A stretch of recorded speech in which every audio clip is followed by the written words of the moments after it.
because it means people like me could prod him.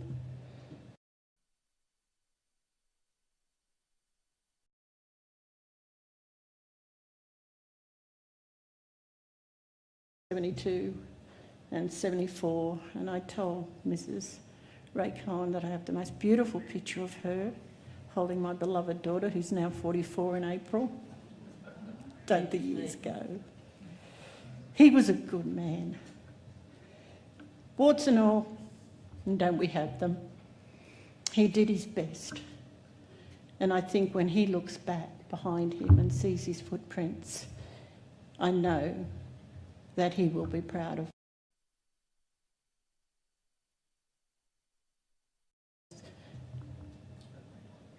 The person, Rabbi said, may not have been the most perfect Jew, but he was a good person. He had a big heart. And I loved the idea that I always tell what perfume I had on. Most men can't. But he would say, are you wearing this today? The idea that he's not here anymore, his spirit is. The physical, I always believe that you dress the best for memorials and funerals because this is the last time the human envelope that housed that amazing spirit. I'll miss you, Barry. I dropped out of politics. I thought it was too useless after a while. Dwelled under the illusion to be a state member, got sick of that. And promote area and domestic violence, and absolutely, when I come home, I was really happy to do so. The heat up there is shocking. First and foremost, I'd like to apologise to our Prime Minister for calling him the wrong name. Have you recovered? Good. It was meant. I could have died on the spot. But hey, you know. Barry did, if there's a sign, Barry did the best he could with what he had. And that really is what matters. And I thank Great Spirit for his life. And his family, you are all the more stronger and beautiful for being part of who he was. And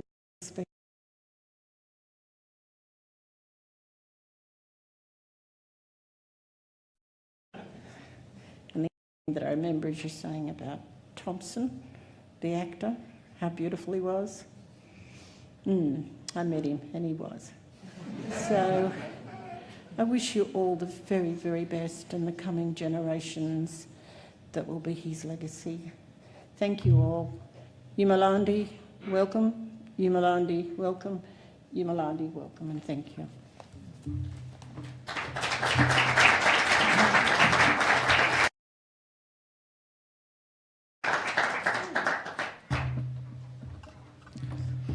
That was truly beautiful. I've heard lots of welcome to countries, and that by far was the most touching and personal one.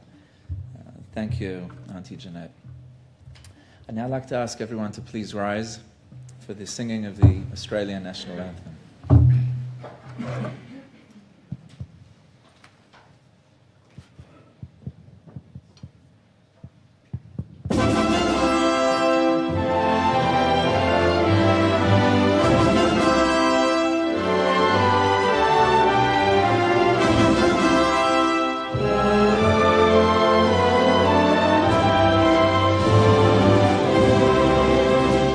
Australians, all let us rejoice.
I'm truly proud as a fifth-generation Australian rabbi to be singing the Australian national anthem, together with many members of the Jewish and other faith communities, just generally Australian community, who are all indebted, and I stand deeply indebted, to all that Barry did in continuing to preserving and building on the tolerant society that we all continue to enjoy as Australians. I now call upon our illustrious Prime Minister, the Honourable Malcolm Turnbull.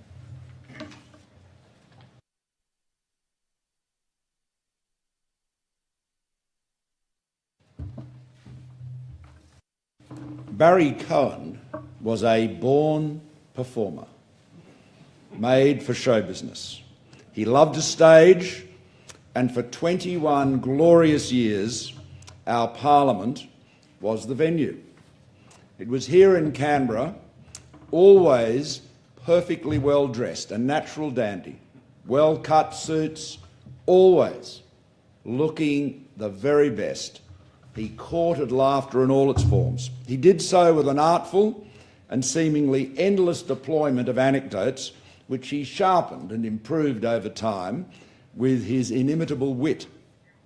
He used humour to connect with people. The Australians, whose interests he worked tirelessly to advocate, and of course his fellow parliamentarians. He also used it to stay humble. Actually very good advice for all of us politicians. I know our former Prime Minister Bob Hawke would agree. It's always important not to take yourself too seriously, and Barry certainly never did that. When his ministerial career ended in 1987, there was a lot of speculation about him becoming the Speaker. He responded to this chatter in a column for the Bulletin and recounted his valiant attempt as a freshman MP to read the standing orders. At least he started reading them, Mr. Speaker. You'd no doubt appreciate that. Barry said he made it all the way to page 2. And he ended his column with this typical line of self-deprecation. The Hawke government has its problems, but it's not yet so desperate that it should risk the destruction of the Westminster system by appointing me Speaker. Part of Barry's appeal stemmed from his ability to blend frivolity with the deepest and most heartfelt sincerity. Behind the laughter was a man who felt acutely and cared profoundly, as Auntie Jeanette has reminded us. He once revealed that John Steinbeck's haunting Grapes of Wrath prompted his political career, and his advocacy for others was the perfect illustration of one of the novel's central themes, that we're at our best when we work together rather than toiling alone to overcome hardship. He abhorred discrimination in all of its forms, something he had experienced as a young Jewish man in the 1940s, and he possessed a fierce desire to combat it. In his maiden speech to Parliament in 1970, Barry spoke against prejudice based on class, religion or race, and he spoke loudly, as again Auntie Jeanette reminded us, for our first Australians. He also believed that Australia's parliamentarians should never stop learning and should obtain every skill possible. This was hardly surprising for a man who before politics enjoyed stints as a first-class golfer, postman, clerk and businessman. But for Barry, no vocation was more enthralling or more rewarding than writing, and he continued to write even after Alzheimer's cast its long shadow. His writing opened the door on what had previously been the very private pain of those who live with Alzheimer's. He fought for greater awareness of dementia, and he often did it, again, with his trademark humour. When former Prime Minister John Howard asked Barry how he found life in a nursing home, his response was quick. "Question time," he yelled to a roar of laughter from John. Australia has been richer for his presence, and we mourn his loss.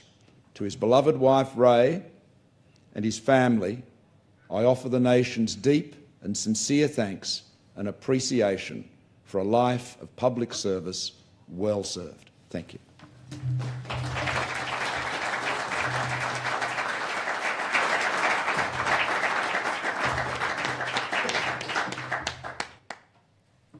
A fantastic tribute. Thank you, Prime Minister. I have to say as well, you look great with the yarmulke, I always tell you. Now gives me a great honour as well to call upon our illustrious Leader of the Opposition, Mr.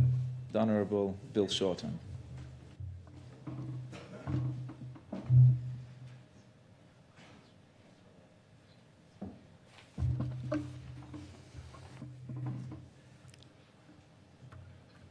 The great Fred Daly's warning to a young Barry Cohen is part of Labor folklore. Fred said to Barry, "Cut out the comedy. You're a very funny young man, but it won't help you." Just how lucky are we that Barry ignored that advice? How lucky are we that alongside his passion for public service, his love of family, his determination to eliminate discrimination, and his belief in the Labor Party as an engine for progress and fairness, Barry also had an enduring faith in the restorative power of laughter. How lucky are we to have known and loved a man who found so much joy and humour in life and in politics. How lucky are we that this marvellous raconteur, this irrepressible force of fun, chronicled so many moments of wit, slapstick and farce in the columns for The Australian and The Bulletin and a prodigious number of books. Barry Cohen did not try and write ponderous tomes which magnify every decision through that lens of posterity. He didn't use his words to settle scores or rewrite history. Instead, his love was for the humour which makes politics human. The everyday mistakes, the many disasters that occurred in these halls, on the world stage and in the marginal seat campaign trail, where he had no equal as a campaigner, organiser and reader of people. Even now you can open one of Barry's books at random and read out a tale about Gough or Neville or Bob or Paul that makes you laugh out loud. Barry had an exceptional recall of Whitlam witticisms, an anecdoctorate, some called it. He could do a first-rate impression of the great man. But he was never afraid to be the punchline of his own jokes either. As you would know, he was extremely proud of his background in menswear, the insights and experience that he gained from starting and running a small business. In fact, when he started his first menswear shop in Gordon in 1959, a friend of Barry's suggested he visit another shop on the Pacific Highway that specialised in artistic bric-a-brac to add some character to the interior. It just so happened that Barry had known the shop owners for a long time. In his view, they were a respectable, middle-class family, but their 18-year-old son, Brett, was a five-star nutter. Anyway, Barry bought a few pieces, and on his way out, the owner asked him if he was interested in purchasing some of his son's paintings, and he pointed to 5 that he had hanging in the shop.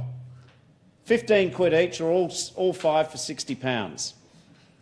Barry said, "I don't know much about art, and I wasn't about to be conned by an old codger trying to sell his son's paintings." So he simply replied, "It's kind of you to offer, but no thank you, Mr. Whiteley."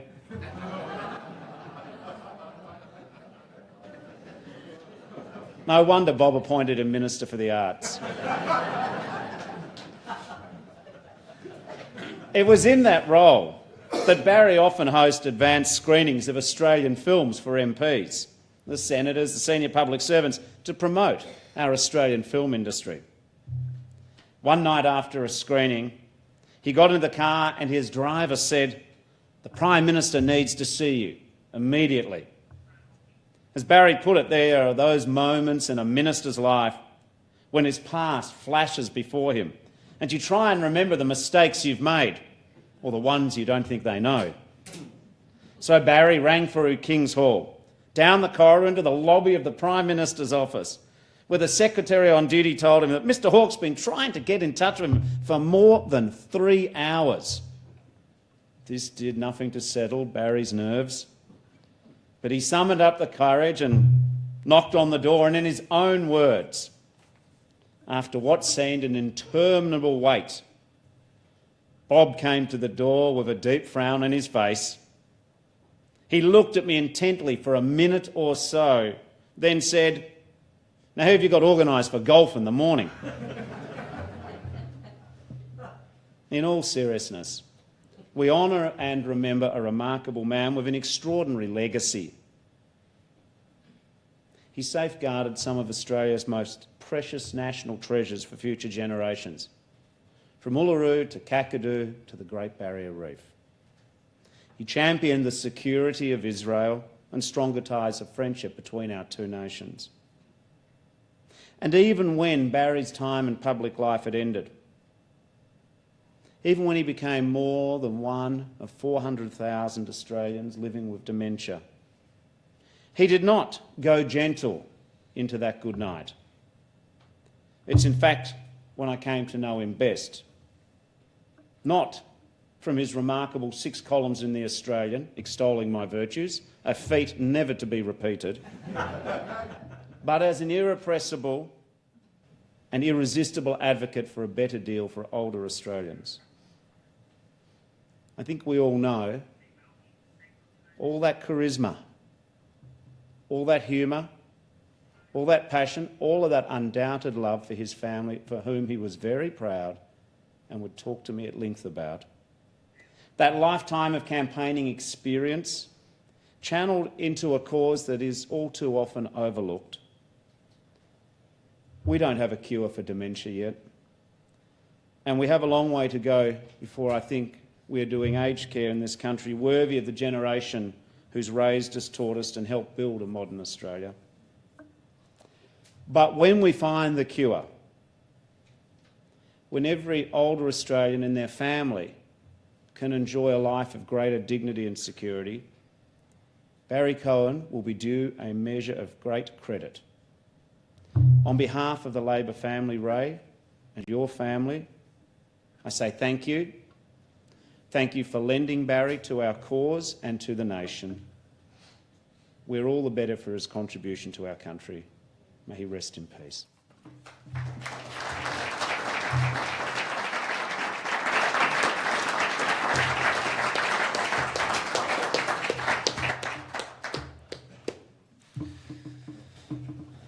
What a fantastic tribute. Thank you very, very much, Mr. Shorten.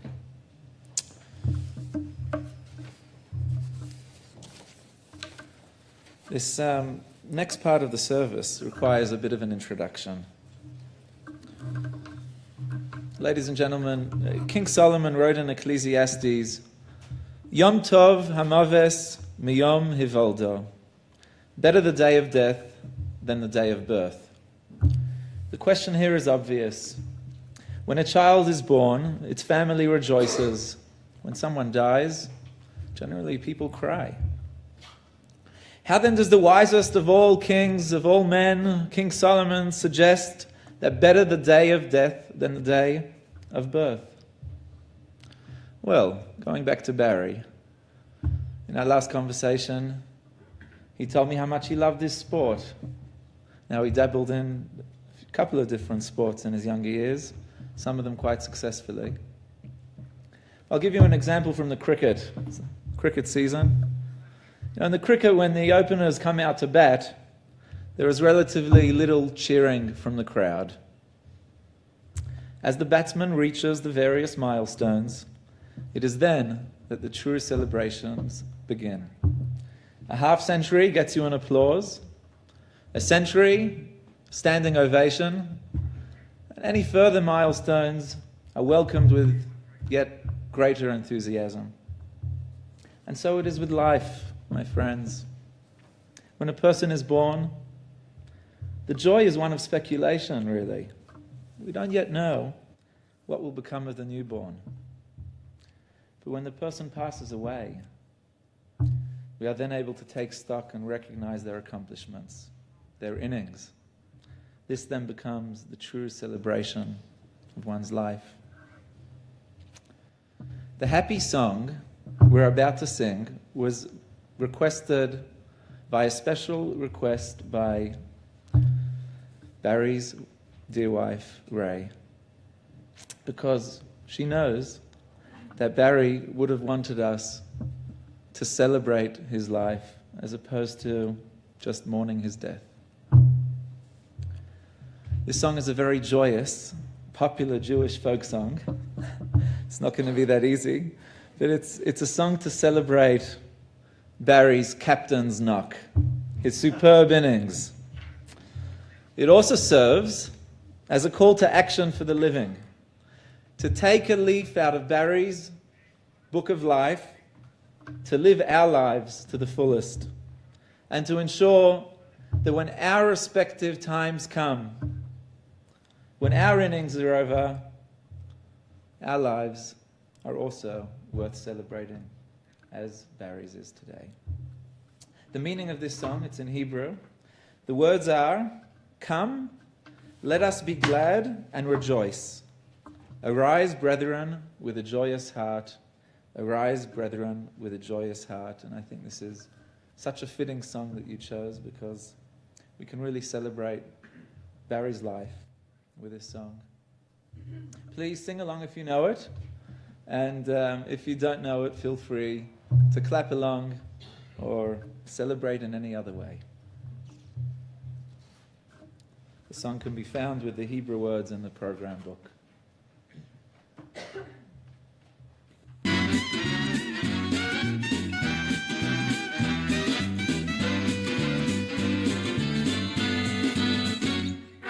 Hava, Nagila Hava, Nagila Hava, Nagila V'Ismeta. Hava, Nagila Hava, Nagila Hava, Nagila V'Ismeta. Hava, Nedanina, Hava, Nedanina, Hava, Nedanina, V'Ismeta. Hava,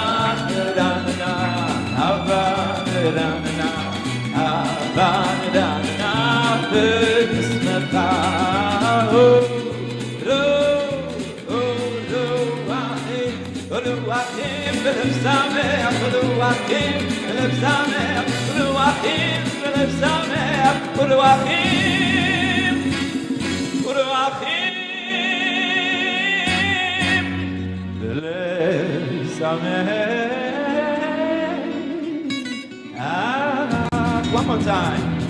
Hava.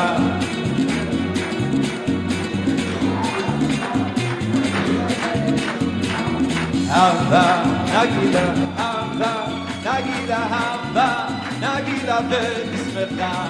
Hava, Nedanina, Hava, Nedanina, Hava, Nedanina, V'Ismecha. Hava, Nedanina, Hava, Nedanina, Hava, Nedanina, V'Ismecha. Oh, oh, oh, Ruachim, Ruachim, V'Lev Sameach, Ruachim, V'Lev Sameach, Ruachim, V'Lev Sameach, Ruachim, V'Lev Sameach, Ruachim, Ruachim, V'Lev Sameach.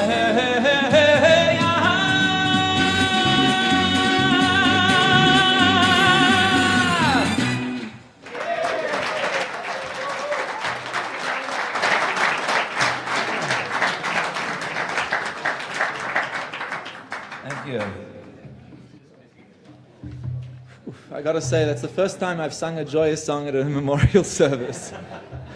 And I'm quite happy with how it went. Okay. Okay, so for the next part of the service, we have a tribute by the Honourable Bob Hawke. And we're very, very glad to have you present this tribute in honour of Barry. So please come forward. Maybe someone can help bring him to the stage. Not as fit as he used to be when he was Prime Minister in this building, just a few years ago.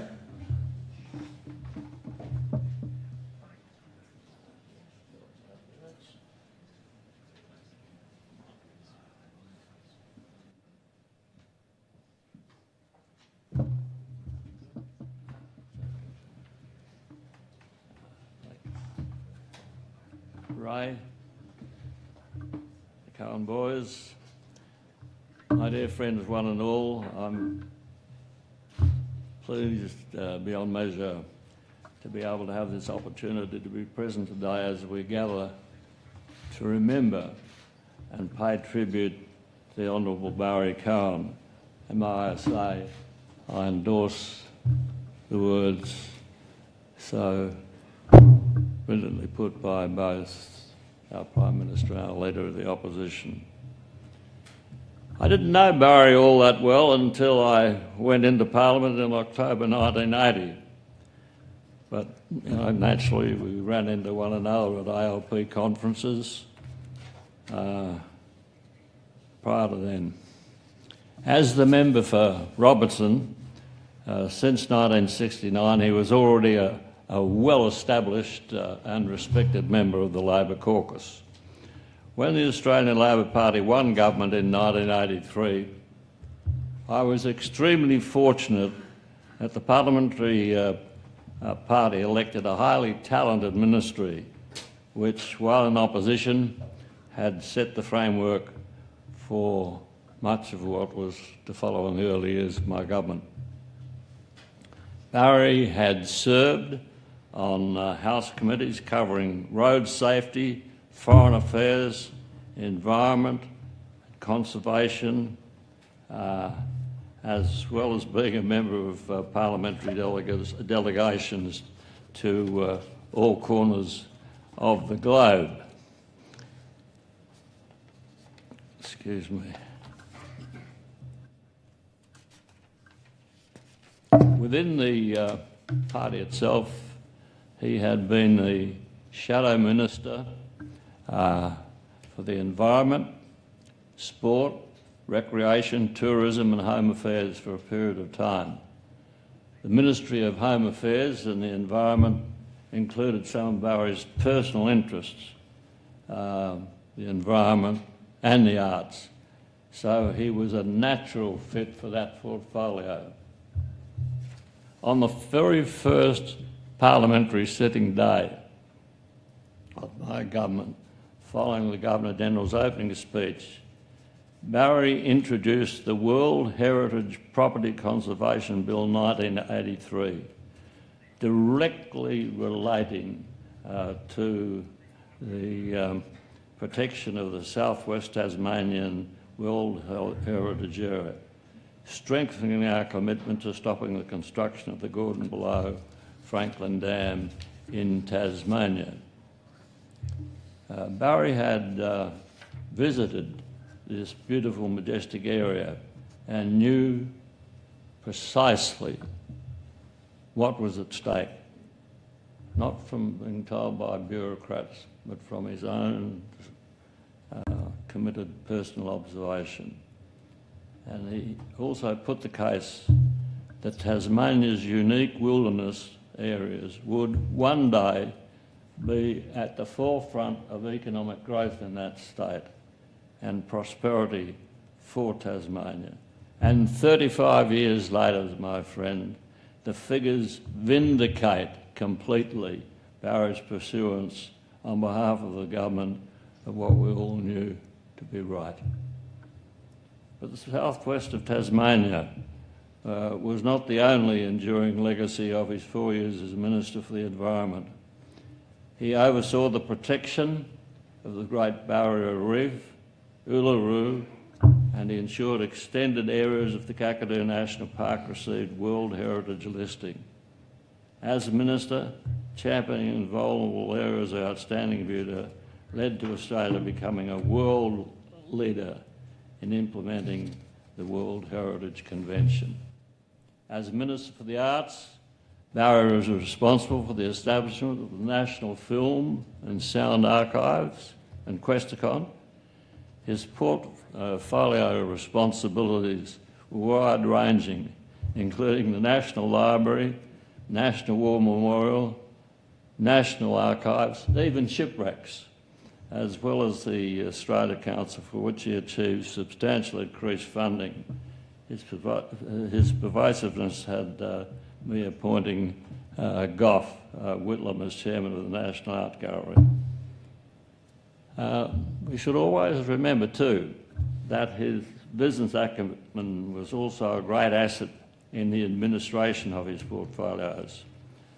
When negotiating with the Irish government as Minister assisting me on the bicentennial matters, he suggested a suitable gift would be the digitalisation of the records of Irish convicts sent to Australia. Barry was an outstanding and well-respected local member for the seat of Robertson for 22 years, 4 of which he served as a minister.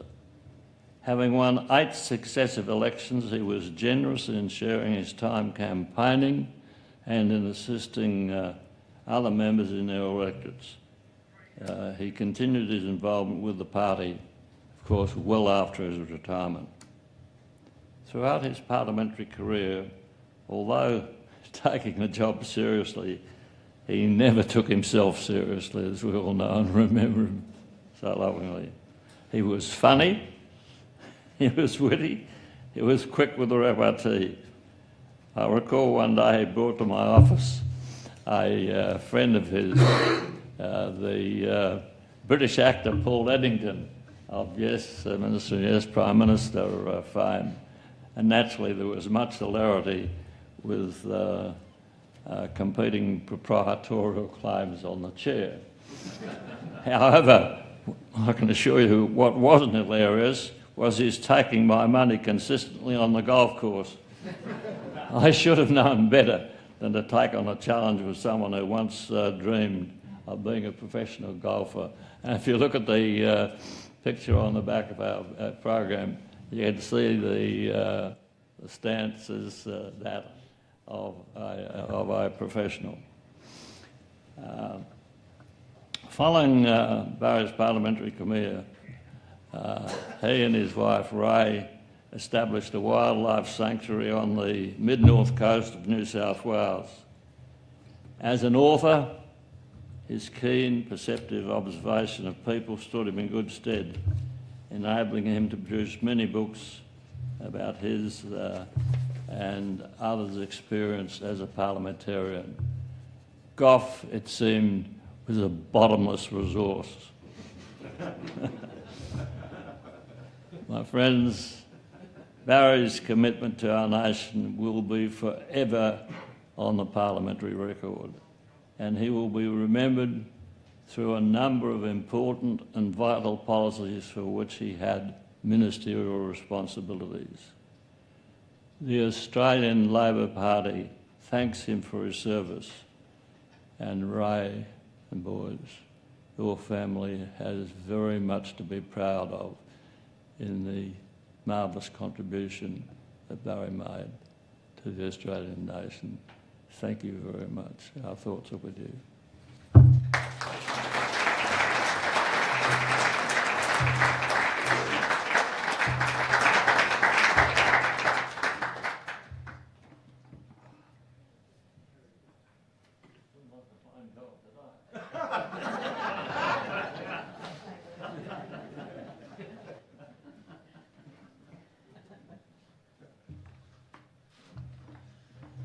Thank you, Mr. Hawke. It's great to see that, you know, in your senior years you still have it and still speak so beautifully. I got to say that one of my earliest memories as a young, small child was in 1988 outside the then brand new Parliament House. My father, as rabbi in Sydney, organised a lighting of a great menorah, Chanukiah, and you gave a speech there. You helped light the menorah. I still remember parts of that speech. It was one of my earliest memories, but my father, who was close with Barry, told me how proud Barry was of that historic day. And so wishing you lots of continued only good health for many years to come. We move forward in the program, and I'm honoured to have here Michael Danby, MP, who I'm sure will tell you how he worked for Barry for many years, and Barry was his mentor. And I'd like to thank Michael. Do I see you here, Michael? Oh, there.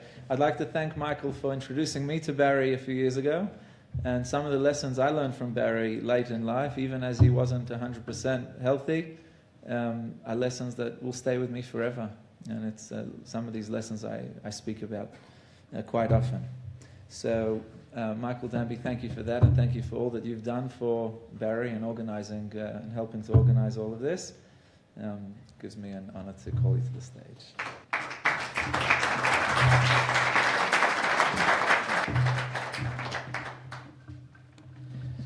Prime Ministers, Speaker, Leader of the Opposition, Ray and the Cohen boys, as Prime Minister Hawke described you. All of us work for Barry Cohen, even when we're not employed by him. When I was elected to Parliament, it made no difference. He still thought I worked for him and just needed to implement his million bright ideas. Barry was, in the full Australian vernacular meaning of the word, a character. He was the first sports commentator for Sydney's TCN 9. He was the first boss to join the Shop Assistants Union. Even the legendary Jono Johnson was taken aback by Barry's interest in Labor when Barry was running his beloved fashion store in St Ives, Fashion Plate. Many years later, as Prime Minister Hawke recounted, he turned the Central Coast seat of Robertson into an absolute Labor bastion, holding it from 1969 to 1990. He was the last opposition male to hold the position of spokesperson on women's affairs, as in 1978 there were no women in the House of Representatives at all. Barry was elected 9 times between 1969 and 1990. There'll be few who can replicate that. I see Philip Ruddock in the audience, perhaps he can. But as Martin Luther King said, political longevity has its place. Barry's passions for the arts, heritage and environment were fulfilled, as Prime Minister Hawke said when he became Minister for those portfolios. His passion for Kakadu in particular, I believe, established it in the public imagination alongside other Indigenous icons such as Uluru and the Kimberleys. He was a visionary in road safety from the 1970s, demanding vehicles have airbags, something we all take for granted now but was very forward-thinking in those days. He was the Environment Minister who forbade the mining of mineral sands on Fraser Island.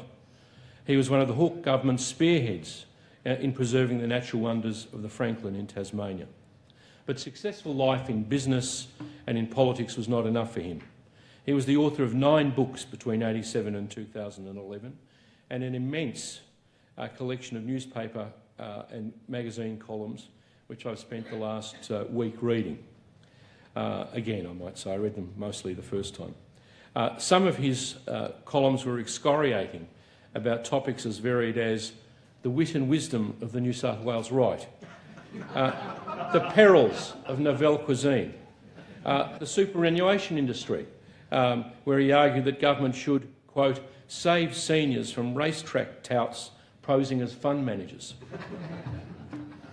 Cohen made unpopular forays in his immense newspaper output, arguing that ministerial travel ought to be judged on its outcome, not on its cost, that backbenchers should resume their independence and resume their rights at question time.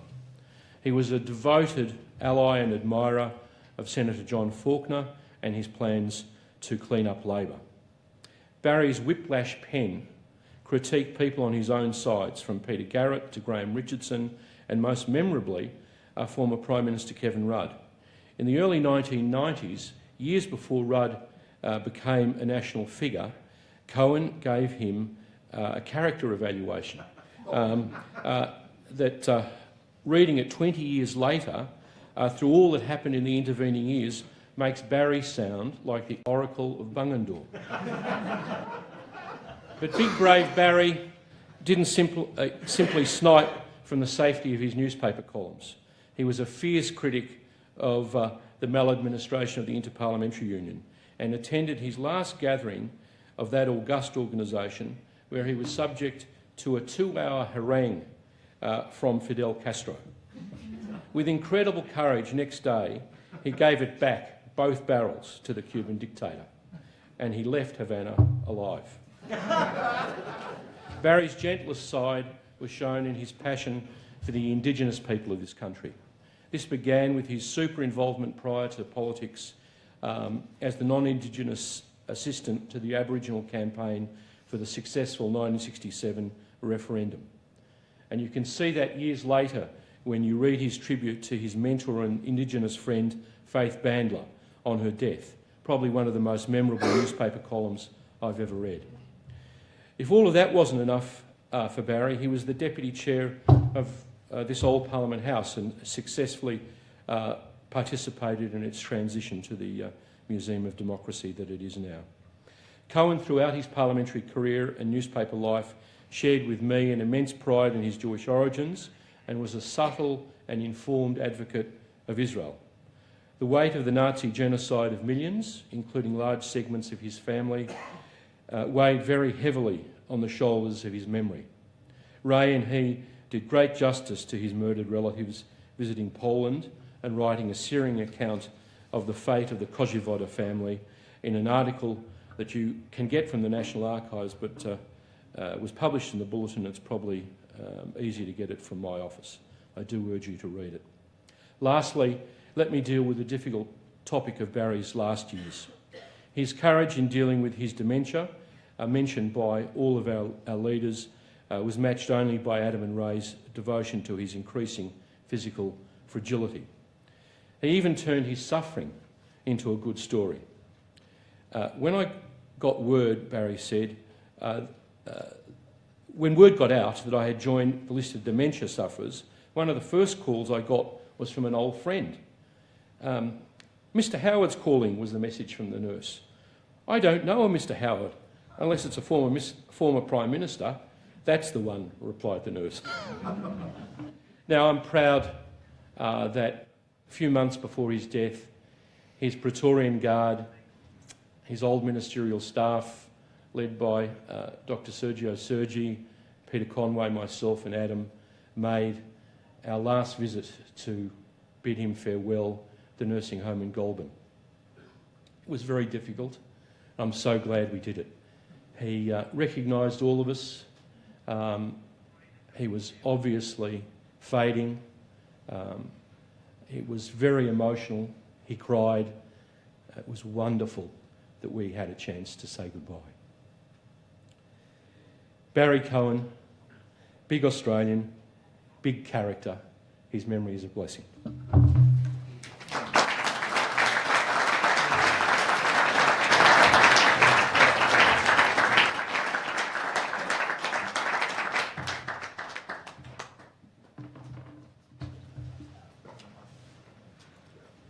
Thank you so much, Michael. I want to wish you also many, many more years of community work in good health and free from distractions to continue doing the great work that you do. It's now time for a eulogy. And whilst we've heard lots of beautiful tributes, I think it's fitting that the eulogy comes from one of Barry's sons. So we have here today Adam, Stuart and Martin, and from the boys, Stuart will be representing the family in giving Barry's eulogy. Stuart.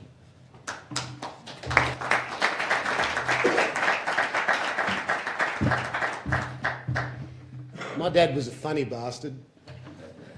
He once said to Mum, not that long ago actually, it's a shame you can't go to your own funeral. And I know what he meant. He just wanted to hear all the wonderful things that were said about him. And thank you. I'm sure he would have been delighted. The very first time I came to Old Parliament House was almost 5 decades ago. I was 9 years old. I came here by car with Mum and Dad, along with my grandfather Lou Cohen and my granduncle Joe Cohen. We undertook what then seemed to a 9-year-old an epic journey from Sydney along a narrow 2-lane highway across the Razorback, past the Anthony Horden's tree, and along the bumpy road that skirted the shore of Lake George. We eventually arrived here in Canberra, and I played on a treeless Capitol Hill and stayed at the Currajong Hotel long before it became fancy.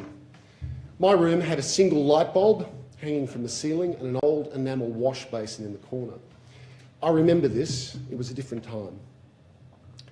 Dad had just been elected to the House of Representatives as the new Labor MP for the Central Coast of Robertson, after stealing it from the Liberals who'd held it for 20 long Conservative years. I remember how hard both my parents had worked to win the seat. My family owned a new blue 1968 Valiant, which did a weekly pilgrimage up and down the winding Pacific Highway. Weekend after weekend with my two brothers, occasionally the family dog and the cat in the back. I recall very clearly Dad laying out the maps of the electorate on his bed, marking off house by house each home in each suburb he and Mum had door-knocked together. Places like Woy Woy, Ettalong and Umina Beaches. Thousands of homes over months and months of snarling cats and dogs and surly pensioners, swooping magpies, flower shows, scout hall meetings and senior citizens gatherings. Together, my parents burnt the boot leather on the footpaths and tracks that was the Central Coast back then. On Saturday night, October 25, 1969, we waited with the hundreds of volunteers and party faithful for the result. We watched the ABC election coverage on a black and white television with rabbit ears for antennae. At some point later in the evening, after calculating the figures coming in from the booths, it was announced in Laurie and Win O'Malley's home near Gosford that Barry had indeed done the unthinkable and won. 4 months later, March 5, 1970, we were inside this building to watch my father give his maiden speech in the House of Reps. I do remember him actually giving it, but I'd remembered absolutely nothing about what he said at the time. As a 9-year-old, I just remember it being a very important moment. Important for Dad, important for me. I read that speech intently for the first time only 2 weeks ago. And what surprised me most about his maiden speech is that after all that effort, after all the snarling dogs, meetings, footpaths and scout halls, it was clear that the most important issue for him on that one day, in that one moment, before the elected representatives of Australia's Parliament, was the treatment of Australia's Indigenous peoples and the appalling conditions under which so many of them lived. He devoted 3/4 of his maiden speech to this one subject. He was 34 years old, a shopkeeper, married to Ray with 3 little boys under 9. He was ordinary, but his message was not. This message guided him. What's wrong? What's unfair? How do we make it right? Of all of his achievements, though, the one I think I'm most proud of is that 2 years previously, Dad, the owner-manager of a menswear store in St Ives, politically inexperienced and certainly no activist up until then, took on a role as what I believe today to be an assistant campaign director for the Yes campaign under the great late Faith Bandler in 1967. Auntie Faith and her Dutch husband Hans were such regular visitors to our home at the time that my 4-year-old brother Martin took to referring to them as Face and Hands.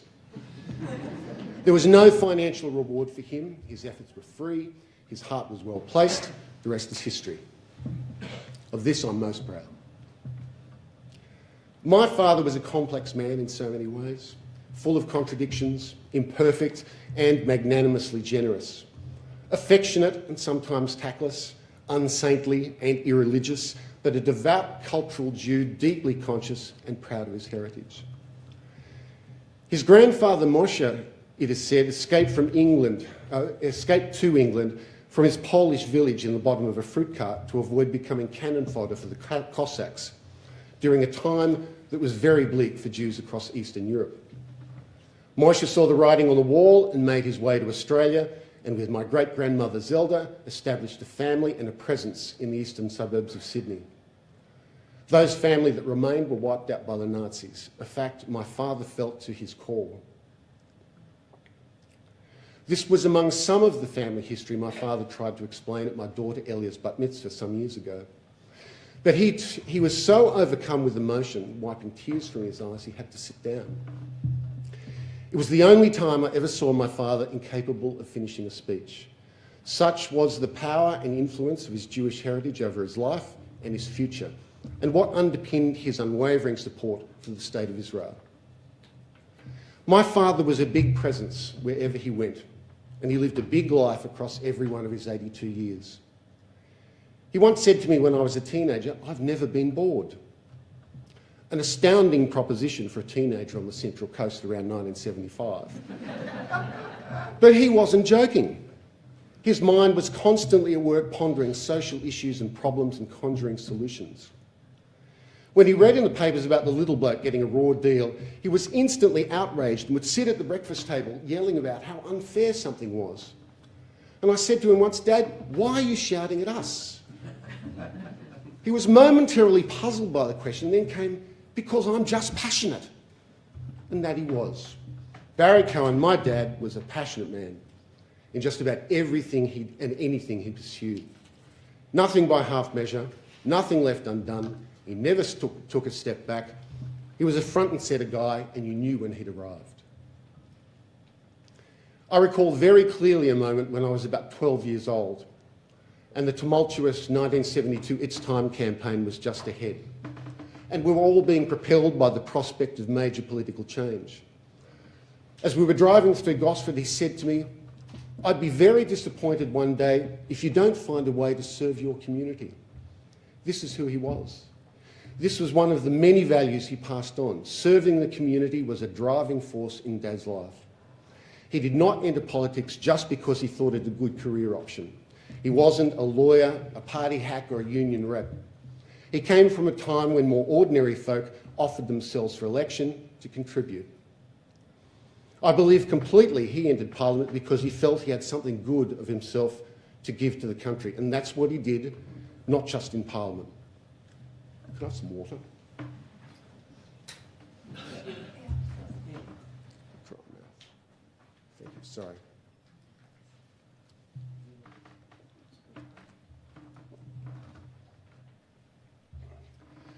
Being a son of Barry Cohen had its challenges. As a very hard-working local MP, he was recognised everywhere he went on the Central Coast, and I mean everywhere.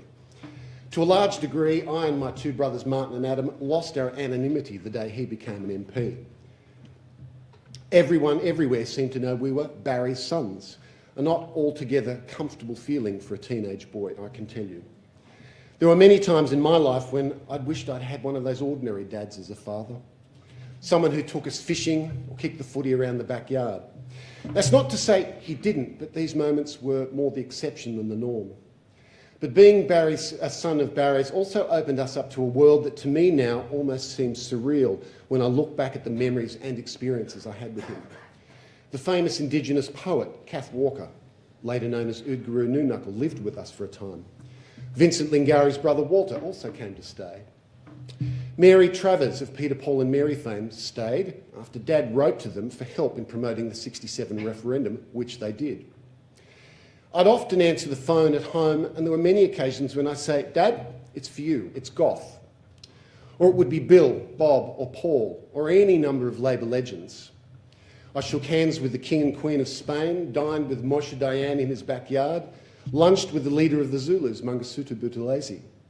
Imagine sitting at the family table listening to Tom Keneally telling stories, or lounging in the backyard with Jack Thompson. It was just like that, and it seems sort of strange now, but it was our normal. In 1983, after just becoming a minister, Dad's at Sydney Airport and spots Paul Eddington, the star of the TV series Yes Minister. It was Dad's all-time favourite comedy. And as always, never ever shy, my father bowls up to Paul and says, "We've got a lot in common. I've just become a minister." And that was the beginning of a lifelong friendship. Being a son of Barry's was always interesting and rarely dull. It's been said by someone somewhere before, and rightly so, that there's always a great woman behind a great man. I'm sure it works both ways, but in this case, that woman is my mother, Ray. Of tough as nails, Irish-Scots ancestry, and proud of it, as I am, Dad would have struggled to achieve what he did in life without her persistence, patience, forbearance and loyal love. In his final 2 years after being diagnosed with dementia and Alzheimer's, what was most distressing was seeing a giant reduced to a shadow, a slither of his former self. He was a brilliant writer of countless incisive and entertaining columns and numerous books, a broadcaster, a former minister, a man of engaging wit, a raconteur of the first order, who could no longer write or relish his daily newspapers, and even watching his beloved rugby union on television would make no sense at all. Our only consolation is that he was never given his estimated date of departure. He just waited and faded, and at some point probably forgot he was dying, and then passed away peacefully in his sleep at 1 a.m. or thereabouts on December 18 last year. Aside from myself, Dad left behind my mother, my brothers Martin and Adam, his daughter-in-law Annette, and 3 adored grandchildren, Elia, Jarrah and Anna, and his brother Paul and his sister Raina. What matters to me most now is I know he loved his family fiercely, and he showed it, and he did what he set out to do from the beginning, to serve. He did it, and he did it well by any measure. He did his best. I love my dad with and without his flaws. I'm very proud of his achievements. I join you all in celebrating a big life. Thank you.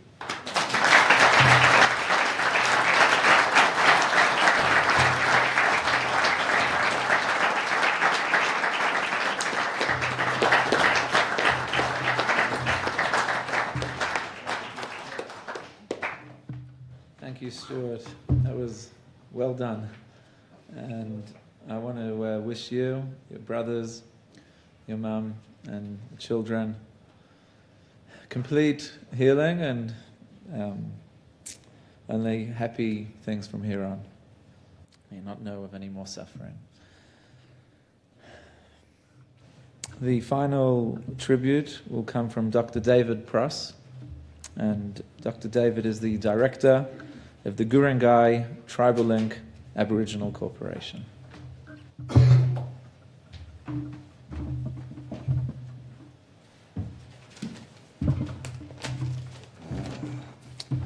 First of all, I'd like to acknowledge the land I stand on, the Ngunnawal people, and like to thank Auntie Jeanette for that brilliant welcome to country. And also to Barry's First Lady, Ray as he used to call her when we were together, and the boys. I'm emotional, for giving me this great honour to talk about one of my great friends. I think Barry's first contact probably come with his beloved nanny, May May.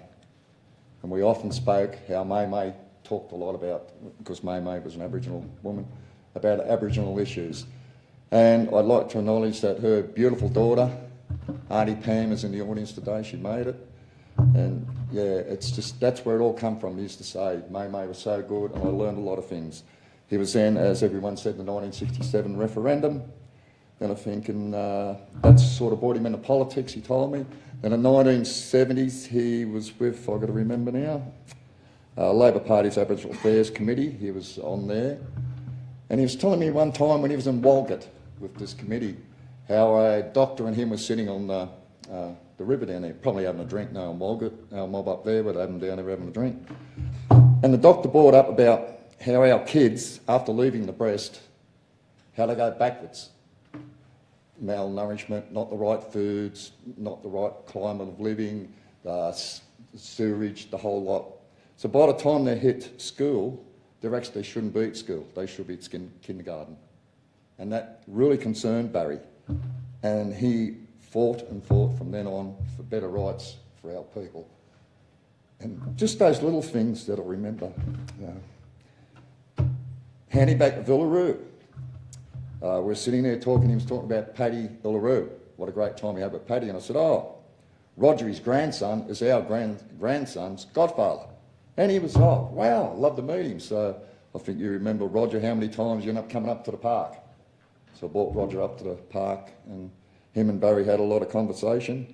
Ad and I were laughing the other night. Roger was walking through for the first time. They had this mad emu called Pauline. And he said, oh, good morning, breakfast. So we're sitting out the front there. Roger's got a lovely steak and salad and the fantastic pasta salad Adam used to make, and he was really enjoying it. Pauline come and got his plate and threw it away. There was breakfast for her, you know. So those type of things. We also have a picture our family really cherishes, and it's of our grandson sitting on Jack Thompson's lap, with Barry beside Jack, Roger behind Barry, and the painting of Villaroo and the story of how Uluru got handed back to to our mob. And it was through a lot of Barry, but he gave Clive most of the credit, and we know it come from Barry and all those other things he done. Excuse me. They're just a few examples what he done for our culture while being a politician. Now, as a local member, Ray will probably remember this, Osties, when Ostie closed. Barry went in front of those 150 employees. My wife was one of them at the time, and and he said, "I'll try and get you employment." Well, there was many went up to Old City Town, 12 were interviewed, 6 got positions. My wife was one of them, and it's not nepotism. I didn't know her by then, so I wasn't a deal with Barry. They went on to work with Coles, Woolworths. I think Albany felt quite a lot, and I think nearly all those 150 people got a full-time position. That's when members were members and looked after their clients. You know, it was really good, the people they were there for. Then we get on to Walkabout Park. This is where I got back dealing with Barry, and one of the greatest times of our lives, I think. And we had some great times up there. Used to pick on me and Adam all the time. But the Walkabout Park, it was a dream of the Cohen family, to have a place where you could go and enjoy something but learn about our Australian flora and fauna, and do it in an environment that was similar to being in the bush. And it battled and battled till they finally had to relinquish it. And I've always been peed off, is the word, that no state government or federal government ever supported and still doesn't support that park. It is a great environment for kids. I have taken that many kids there, that many TAFE students, university students, and they all wrapped in the place. Yeah, some funny things at the park. One morning, Adam and I were there, and we could hear the old fella down there swearing, "Oh, you bastards, give me the shits in these trail bikes," and carrying on like he was going like a champion. So we were there, and we spotted their shirts and went, "Oh, they're coppers." Anyhow, Barry's giving them a hard time. Said he was going to ring the coppers. He was a personal friend of local command. They both pulled their badges out. He said, "Oh, shit, I put my foot in the game, haven't I, boys?" And as he could. One day he calls me into the office up there, when it was the old office, and said, "Oh, I'm having trouble with the daughter." And I'm standing, "Daughter? He's got 3 boys. What's his daughter?" "Zoe, the kangaroo." Oh, my God. And by the way, the 3 boys had a brother also, Rodney. He loved those kangaroos. He just loved animals and loved people.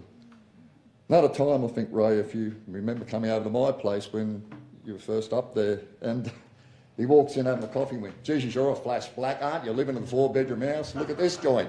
I'm living in the vet's quarters." I said, "Only because you're Jewish and too mean, you won't build the First Lady a house." Which you know, building a beautiful house. We used to bag one another something terrible, me and him, especially with overseas students. And Adam used to walk away shaking his head going, "You two are just idiots." Once again, thank you for giving me this honour to speak. As I said, he's just a top bloke, and it's just to call him a comrade. I miss you, brother, and love you very much.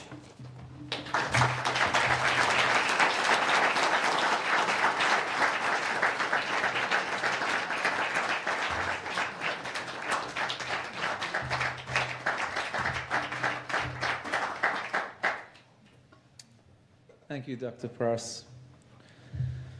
We now have a presentation, Flowers of the Forest, by Pipe Sergeant Craig Dawson.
family now follows down the aisle, and everyone please extend to the family on their way through the words of comfort.